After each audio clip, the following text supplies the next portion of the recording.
Now, most people probably don't understand the intricacies of finance, and a lot of people think that bankers didn't understand it either, and they're angry at that. Now, is this summit going to be able to assuage that anger or channel it into a positive outcome?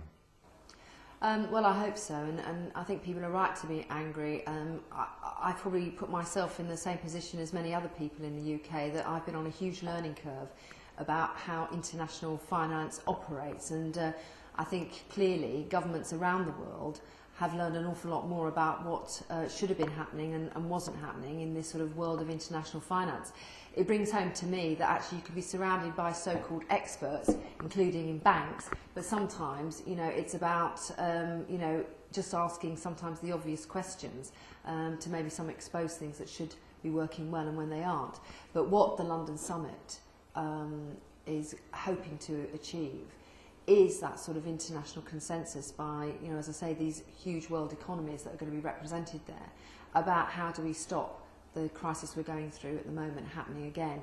What are the sort of reforms that have to take place? What different type of regulation or more regulation on financial institutions should be there? And importantly, with organisations like the IMF and the World Bank, you know, what role they should play as well in terms of safeguarding the interests of citizens around the world.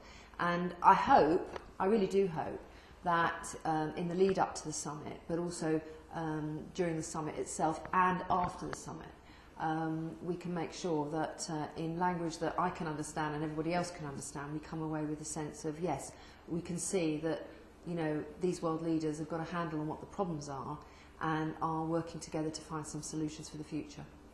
Individuals obviously want to be able to influence the outcome of this summit, but the summit itself is being held at the Excel Centre in East London. Security is understandably going to be tight. So how can the ordinary person influence debate, get their voice through to the heads of state who will be there? Well, we're using an online opportunity, and obviously I'm doing this to YouTube, hello everybody out there, an online forum which is londonsummit.gov.uk, in which we are very keen to hear people's views. But also in the sort of month leading up to the summit, we'll also be looking at how we can work with non-governmental organisations, but also other organisations and groups to have their input as well. And I think importantly, you know, it's the lead up. The summit itself is pretty short, but actually it's after the summit and the follow through and keeping people in touch with what's happening. I think in these, you know, really difficult times, where families and businesses for that matter are very preoccupied, quite rightly, with what is happening in their daily lives.